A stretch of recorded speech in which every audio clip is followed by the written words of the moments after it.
बात करते हैं उन लोगों की जिन्होंने साल भर ज्यादा पढ़ाई नहीं की होती है और एग्जाम के टाइम में उन्हें पूरा सिलेबस पढ़ना होता है। और दरअसल होते तो कुछ ऐसे लोग भी हैं जिन्होंने साल भर काफी अच्छी पढ़ाई की है, लेकिन उन्हें समझ नहीं आता कि एग्जाम के टाइम पर पढ़ाई कैसे करें और कुछ समय के अंदर पूरे सिलेबस को कैसे रिवाइज किया जाए। दोस्तों, सबसे पहले तो आपको अपने टेंशन को दूर करना है। तो दिन पढ़ाई करके आप ज्यादा कुछ नहीं उखाड़ सकते। यहाँ हम आपको कुछ टिप्स बता रहे हैं जिन्हें फॉलो करके आप एग्जाम के समय काफी अच्छा प्रदर्शन कर सकते हैं। नंबर 1, सबसे पहले अपने सिलेबस में से ऐसे चैप्टर को ढूंढिए जो ज्यादा इंपॉर्टेंट हो और पेपर में ज्यादा क्वेश्चन इन्हीं चैप्टर से आते हैं। अब इन चैप्टर्स की सारी थ्योरी और क्वेश्चन को लिख लिख कर याद करने की कोशिश कीजिए। और दोस्तों, ये बात हम नहीं बल्कि बड़े बड़े साइंटिस्ट कहते हैं कि लिख लिख कर किसी भी चीज को बहुत जल्दी याद किया जा सकता है। जब एक बार आप किसी चीज को अपने हाथों से कॉपी पर लिखते हैं ना, तो उस चीज के भूलने की संभावना बहुत कम होती है। नंबर 2, रिकॉल करके पढ़ाई करें।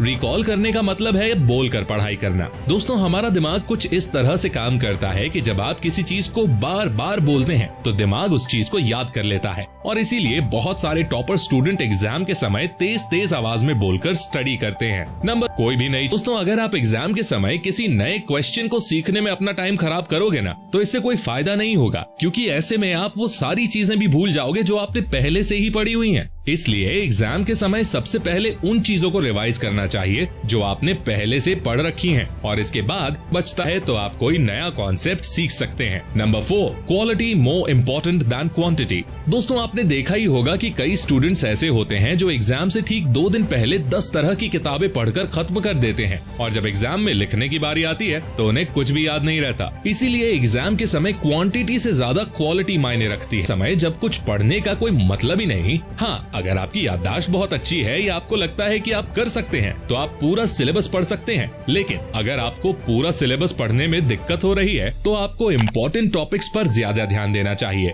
क्योंकि इम्पोर्टेंट टॉपिक आपको परीक्षा में ज्यादा नंबर दिला सकते हैं। जो पढ़ाई करें उसे पूरा मन लगाकर करें, ताकि अगर वो क्वेश्चन पेपर में आता भी है तो आप उसे बिल्कुल अच्छे तरीके से लिख सकें। दोस्तों, ऐसी कुछ चीजें भी होती हैं जिन्हें एग्जाम टाइम पे फॉलो करना बहुत जरूरी होता है, वरना सारी की सारी पढ़ाई धरी रह जाती है। अपनी हेल्थ पर ध्यान देना। दोस्तों, अक्सर देखा जाता है कि एग्जाम के टाइम बहुत सारे स्टूडेंट्स दिन रात एक करने की कोशिश कर में वो बीमार हो जाते हैं और फिर आगे क्या होता है ये तो बताने की जरूरत नहीं है। इसीलिए दोस्तों, एग्जाम के टाइम हमेशा अपनी सेहत का ध्यान रखना चाहिए और हेल्दी खाना खाना चाहिए, क्योंकि कई बार होता है कि स्टूडेंट पेपर देने शहर से बाहर जाते हैं और पेपर से ठीक पहले जंक फूड जैसे चाय, समोसे, कचौड़ी खा लेते हैं और फिर पेपर के टाइम पर नींद सताने लगती है। इसीलिए पेपर के टाइम पर अपनी सेहत का पूरा ख्याल रखें। एग्जाम तो कई स्टडीज में पता चला है कि पूरे साल भर की पढ़ाई एक तरफ और एग्जाम से ठीक 1 महीने की पढ़ाई एक तरफ होती है। मतलब पढ़ाई नहीं भी की है और आप एग्जाम से ठीक 1 महीने पहले मन लगाकर पढ़ाई कर लेते हैं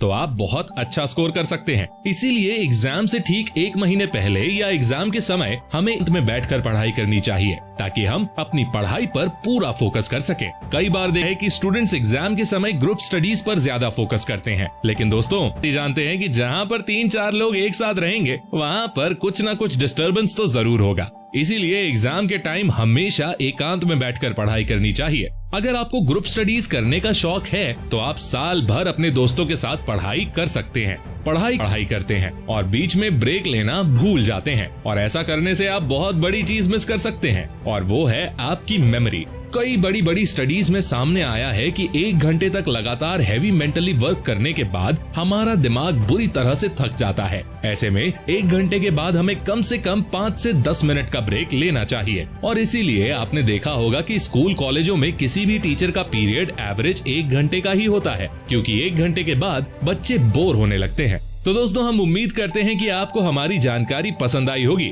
और अगर आप इस वीडियो में दी गई जानकारी को फॉलो करते हैं तो एग्जाम के टाइम अब बहुत अच्छा स्कोर कर सकते हैं। और जाते जाते हम आपसे इतना जरूर कहेंगे कि एग्जाम के टाइम ज्यादा प्रेशर लेने की कोई जरूरत नहीं है, क्योंकि अगर आप सही सलामत रहे और जिंदगी रही तो आप इससे भी बड़े एग्जाम पास कर सकते हैं। इसीलिए रखिए, मस्त रहिए और मुस्कुराते रहिए। मिलते हैं अगली वीडियो में, तब take care, love you all.